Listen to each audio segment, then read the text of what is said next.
sana tuloy-tuloy na yun yung wala nang ulan. Umaga, ang dami dyan. Oo. Dali ang kapag beses yun.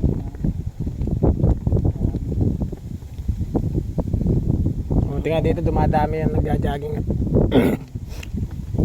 para may paglilibangan. Ang tao Oo. sa mga kabataan.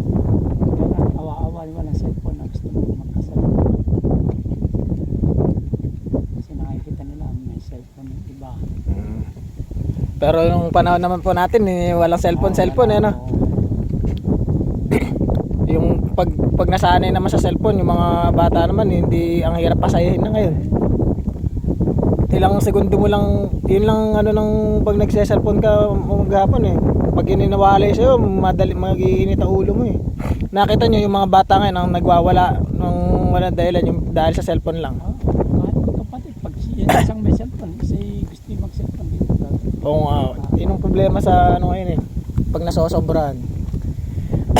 Pati kita ko din sa mga pinagkukumpara ko yung mga batang kalye sa mga batang cellphone, mas masaya yung mga batang kalye pa rin. Masyadong protective pati kasi mga magulang ngayon, kaya siguro ganun. Oo nga, kasi ano eh, yung panahon namin, naabutan ko pa yung medyo stricto eh. Yun siguro, inisip ng mga naging magulang ngayon na wag natin sila masyadong pagigpitan, baka bumait. Hindi nila alam mas maano pala pag... Kaya mga teacher na yan, stress palagi. Oo nga, kawawa yung mga teacher. Tigas ang ulo ng mga bata. Gawa kahit naman din po ng palo namin, makukulit pero nakokontrol eh. Ngayon, talagang ano eh, kailangan ano pagpapasensyahan mo. Diba ang generation? Ito patid sa pagkain na lang. Oo. Kasi yung mga nakapunat, ang kinakain mga nasa labas na sikat. Oo, mamahal pa man din po ngayon kahit mga simpleng inumin lang eh. Oo, yung mga brewer dito sa may gitna. Oo nga. Abang palagi nga ako yung natambay doon. Walang diyong kabatang pumapasok doon. Oo. Ano, sa may plaza. Oo, yun nga sinasidlinan ko rin po. Isa nun katumbas na ng ng silog na may ulam eh. Brewer, tsaka... Ayan. Sikat nga eh. Iba yung mga kabataan. Yung tropa ko din, meron din sa ano, meron siyang ice cream tapos ganoon din. Doon sa may plaza rin yung ano niya, marami din puro bata, ang daming pera ng mga bata nga eh. Iba ngayon ang daming pambili.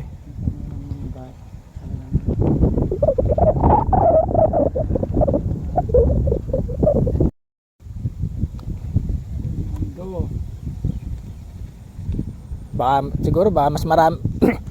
Pero maririnig nyo ngayon sa mga bata, karamihan talaga parang ayaw magpamilya. Oo. Doon na ako na ano eh, nagulat eh, hindi, wala sa isip nila yung mga ganun. Totoo yan, sinasabi mo.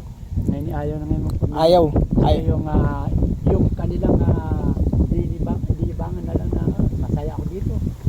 Okay na yun. O kaya siguro po, dahil marami na paglilibangan eh, kaya siguro yung utak ng tao eh, na ano na... Na nila yun, masaya ako, mas masaya ako dito. Siguro nakita rin nila sa mga magulang nila na ano, na magulo pag gawa ako eh, hindi kasi Oo, ano lang, bagong sakto, alas 4. Oo nga.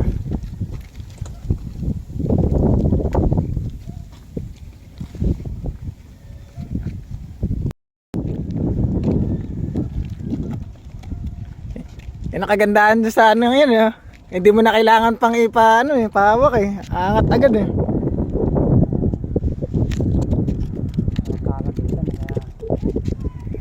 Madaling mapalipad. Ngayon mas madali mong papalipad. Magandang hangin ngayon.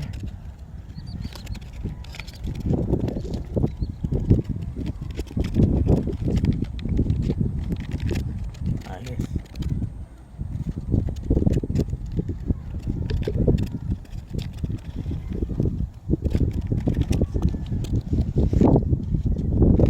Kaya maganda nga pag masasama lagi, pag yung mga bata may sasama mo sa mga ganito, swerte yung mga batang sinasama ng mga magulang dito. Parang pag naarawan kasi ano yan eh, iwas sakit. Oo. Ngayon, ang daming sakit din nga dahil hindi naarawan.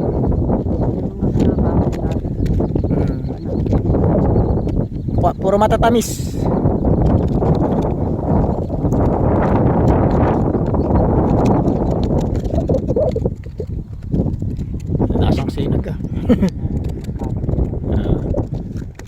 Ayun, lumalapit nga. Oh. Mabigat ang tao. Oy. Bumababa ikaw ba?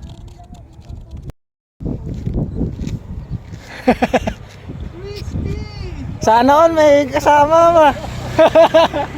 Uy! Ah!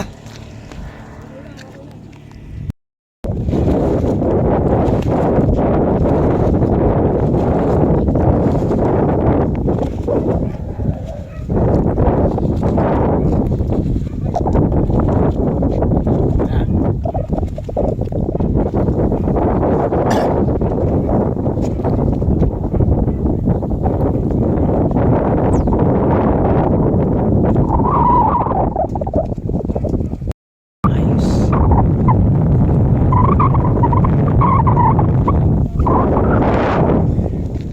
Pag-aanoin lang para hindi mag-ball. Magpalipad eh. Buti pang saranggola mataas ang lipad, pero ang mga tao hindi marunong lumipad. Yeah.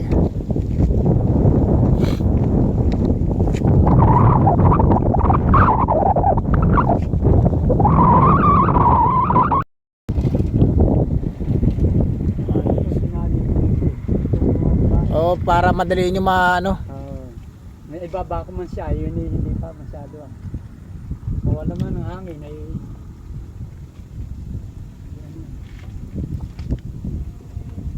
Kapalaran ng tao.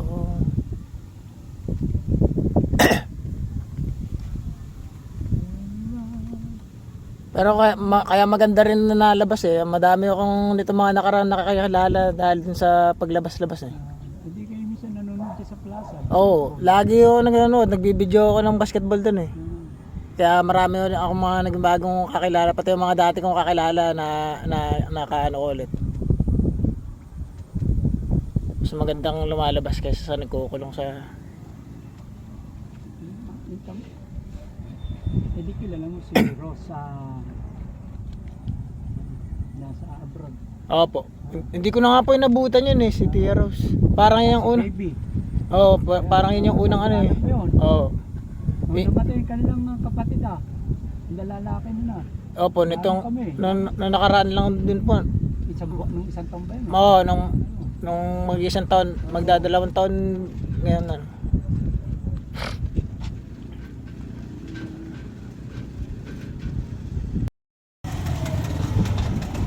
Nice. Parang ano talaga eh, parang paro-paro eh.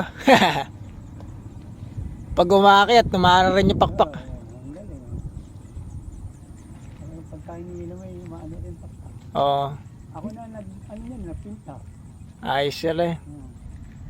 Kulay dilaw yan eh, pinuntahan ko ng pula. Oo nga, parang maganda nga ng ano eh. Saka ng itim. Kulay dilaw lahat eh. Para maganda yung pagkakaano. Maganda nga eh. Lumilipad talaga pag ganyan ano eh. Ayos.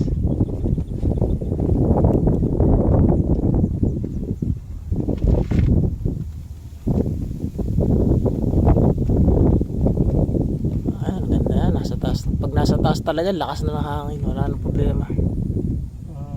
Yun yung isa, hindi yun problema ko yung isang ina. Kahit na hinahangin, tatali. Ikaw, ano, kaya yan ang pinakamatagal ninyong nagamit.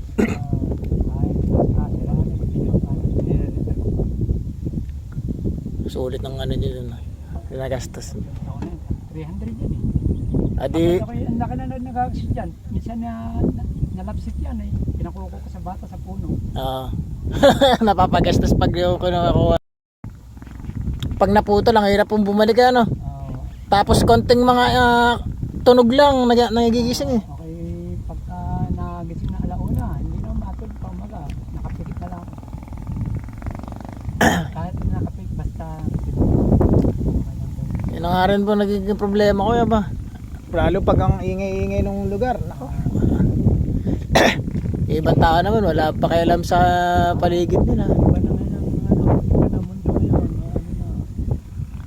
Ang dami ng kasaway. Oo, Ilang beses ko na naranasan eh. Kaya naman po ako pinaalis dun sa bahay namin sa ano. Dahil nga sa makukulit namin kapitbahay eh. Ilang buwan ako nagtimpi eh. Nung pinatulan ko sila, ayan, pinalis ako. Ako pinalis. Ako rin na nakipag-ayos. Hanggang sa May sarili mo to eh. Wala silang pakalam. ganun ng ano nila eh. Dadamay ka nila sa kanilang nagtataka pa sila ba't daw nagagalit na ba? Hindi, wala naman taong nagalit ng walang dahilan eh. Pag ang tao pati nagalit, nag-iipon yan, matagal yung kinikimkim. Tapos saka mo na lang nila makikita, akala na lang nila kung ano nangyari, hindi nila alam. Kaya lang mahirap din yung ano, meron kang kinikin kasi doon ka hindi matutuloy. Oo nga, yan ang ano ko eh. Kinawang ko yung anak ko ng alas 2 ng daling araw. Oo. Gawa pwede rin kaya magigising kayo sa daling araw kasi 'di ba?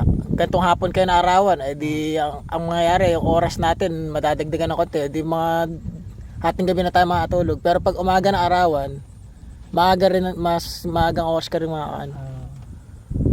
Naramdaman ko rin po yun nga. Ayun, kagaya ngayon, itong ilang buwan ako ngayon, puro panghapon ako lang nakakalabas kasi pang tanghali yung trabaho ko. Eh di yung tulog ko ulit, daling araw na ulit. Hindi yo, ano. Sumasideline nga po ako dun sa ano, dun sa may ano diyan. Eh nagdi-deliver 'yon. Pang tanghali ang simula. Naging daling araw ulit ang schedule samantalang nung umaga ako nagising. Maaga akong gumising, gabi mas maano ako makatulog. Pag sa araw 'yan, pag depende pag ano oras ka na arawan.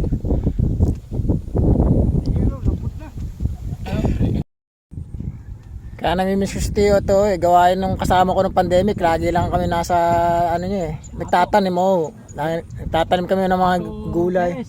Gomez po. Si Gomez. Oh, gawain ng pinagkakabalan niya nun eh. Kaya lagi yun ang kasama ko nun eh. Kaso nga lang biglaan ng ano eh. Wala na tuloy akong makasama. Masarap pag may pinagkakalibangan nga na ganun eh. Lakit kayo? Oo, ganun yan. Ang ganda ng asin. Wag dito dad, may hapin. Baka maano ng hapin yan ay maano sa liig.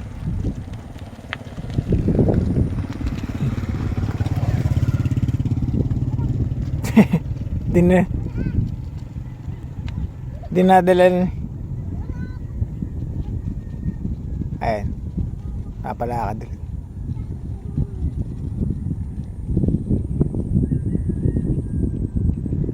Sana all may kasama maglakad.